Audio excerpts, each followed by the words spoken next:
अगर आप अपनी ज़िंदगी से खुश नहीं हैं, अगर आपको लगता है कि दूसरे लोग आपसे ज़्यादा खुश हैं, ज़्यादा सफल हैं, तो ये कहानी आपकी सोच बदल सकती है। कहानी शुरू होती है एक साधारण से कौवे से। एक दिन वो कौवा बहुत ही दुखी बैठा था, पेड़ की एक शाखा पर। उसकी आंखों से आंसू टपक रहे थे। नीचे एक साधु बैठे हुए थे, ध्यान में लीन। कौवे के आंसू की एक बूंद साधु के गाल पर गिरी। साधु ने सिर उठाया और पूछा, कौवे, तुम रो क्यों रहे हो? कौवे ने जवाब दिया, ज्ञानी पुरुष, मैं अपने जीवन से बहुत दुखी हो गया हूँ। कोई मुझसे प्यार नहीं करता, लोग मुझे भगाते हैं, मेरे पास खाना नहीं होता, सब मुझसे नफरत करते हैं, मर जाना इससे बेहतर है। साधु मुस्कुराए और बोले, हमें अपने हालात में खुश रहना सीखना चाहिए। लेकिन कौवा कुछ समझ नहीं पाया। उसने कहा, मुझे ये जीवन ही नहीं चाहिए। तब साधु ने उससे कहा, ठीक है, अगर तुम कुछ और बनना चाहते हो तो पहले जाकर देखो कि वो प्राणी खुश है या नहीं, मैं तुम्हें वही बना दूंगा। कौवा उड़ गया और पहुंचा हंस के पास। उसने हंस से कहा, तुम कितने सुंदर हो, सफेद दूध जैसे, तुम सबसे खुश पक्षी होगे। हंस ने कहा, नहीं मित्र, मैं खुश नहीं हूँ, मेरे पास और कोई रंग ही नहीं है। ये सफेदी मुझे नीरस लगती है, मुझे लगता है तोता सबसे खुश पक्षी होगा। कौवा तोते के पास पहुंचा। तोते ने कहा, मैं भी खुश नहीं हूँ, मुझे लोग पिंजरे में बंद कर देते, मुझे लगता है मोर सबसे खुश होगा। कौवा मोर के पास चला गया। मोर एक चिड़ियाघर के पिंजरे में था। लोग उसे देखने के लिए भीड़ लगा हुए थे। कौवे ने कहा, मोर, तुम कितने सुंदर हो, हजारों लोग तुम्हें देखने आते हैं, तुम तो सबसे खुश पक्षी होगे। मोर बोला, नहीं मित्र, मैं खुश नहीं हूँ, मेरी खूबसूरती ही मेरी कैद बन गई है, लोग मेरे पंख तोड़ लेते हैं, मैं आज़ाद नहीं हूँ। इस चिड़ियाघर में मैंने ध्यान दिया है और सिर्फ तुम कौवे ही आज़ाद हो, तुम जहाँ चाहो उड़ सकते हो, काश मैं तुम्हारी तरह आज़ाद होता। कौवे को एहसास हुआ कि जो वह नहीं है वही उसे चाहिए था, लेकिन जिसने वो सब पा लिया वो भी खुश नहीं थे। वो वापस साधु के पास आया और बोला, मुझे कुछ और नहीं बनना, मैं कौवा ही ठीक हूँ। और पहली बार वो अपने जीवन से खुश था। दोस्तों, यही कहानी हमारी भी है। हम सब अपनी ज़िंदगी में किसी न किसी से तुलना करते हैं, कभी अपने दोस्तों से, कभी पड़ोसी से, कभी सोशल मीडिया पर दिखने वाले अनजान लोगों से। हम सोचते हैं, काश मेरी भी ज़िंदगी ऐसी होती। लेकिन हम भूल जाते हैं कि जो मुस्कुराता दिखता है वो भी शायद किसी और से अपनी तुलना कर रहा होगा। तुलना यानी कंपैरिजन इंसान के अंदर का सबसे बड़ा चोर है, जो उसकी शांति, आत्मसम्मान और सच्ची खुशी को चुरा लेता है। अब जरा सोचिए, अगर जेके रॉलिंग, जिन्होंने हैरी पॉटर लिखी, दूसरों से तुलना करती रहती, तो क्या वो आज दुनिया की सबसे मशहूर लेखिका बनती? जब उन्होंने किताब लिखना शुरू किया था तब वह तलाकशुदा थी, उनके पास पैसे नहीं थे और कई प्रकाशकों ने उनकी स्क्रिप्ट को ठुकरा दिया था। अगर वो तुलना करती रहती कि बाकी लोग कितने स्थिर हैं, कितने सफल हैं, तो शायद वो कभी लिख ही नहीं पाती। उन्होंने अपने दर्द को अपनी ताकत बनाया। कर्नल सैंडर्स, जिन्हें आप केएफसी के नाम से जानते हैं, 65 साल की उम्र में जब ज़्यादातर लोग रिटायरमेंट की सोचते हैं, उन्होंने अपने जीवन का सबसे बड़ा सपना शुरू किया। 1000 से ज़्यादा बार उन्हें लोगों ने ठुकराया। अगर उन्होंने तुलना की होती कि बाकी लोग उनसे ज़्यादा सफल हैं, तो आज दुनिया उनका नाम नहीं जानती। उन्होंने अपने समय पर भरोसा किया।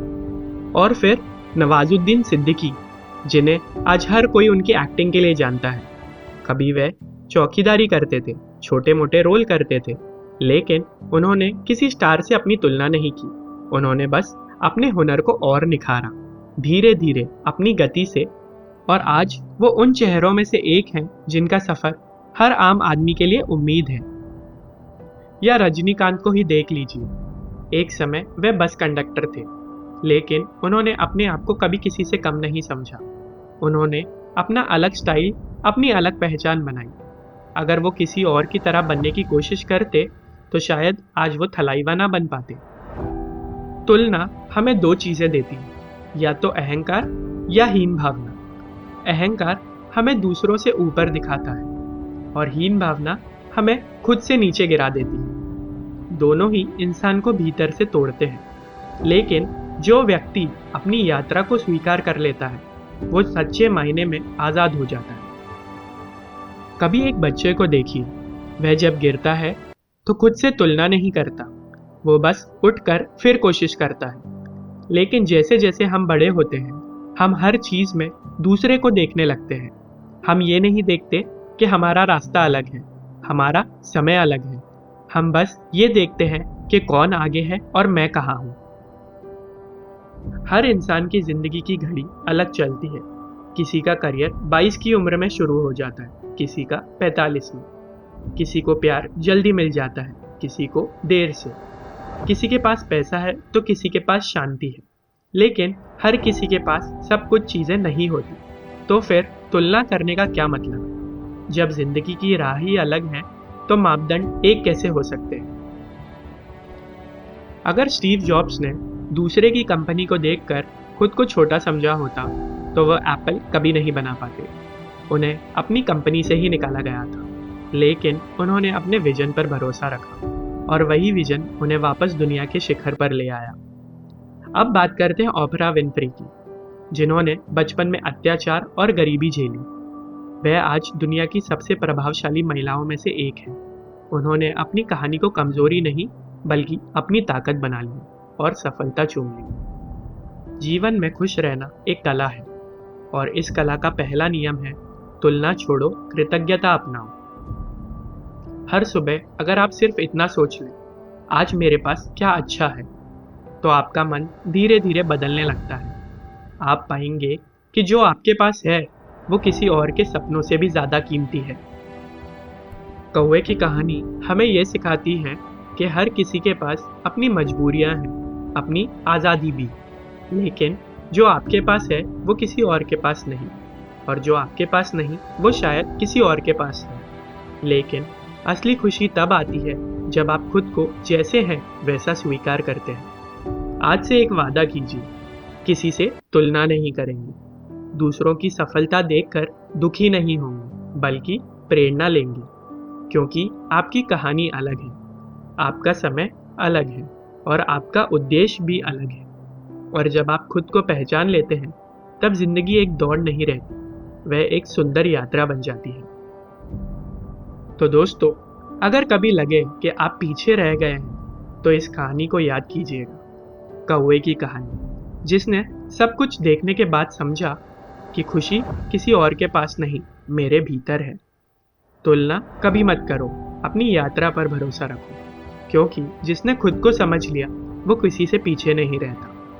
तो दोस्तों, आज की ये वीडियो आपको कैसी लगी हमें कमेंट करके ज़रूर बताइए। हमारे चैनल हाउ टू को सब्सक्राइब करिए। मिलेंगे एक और वीडियो के साथ, जब तक के लिए धन्यवाद।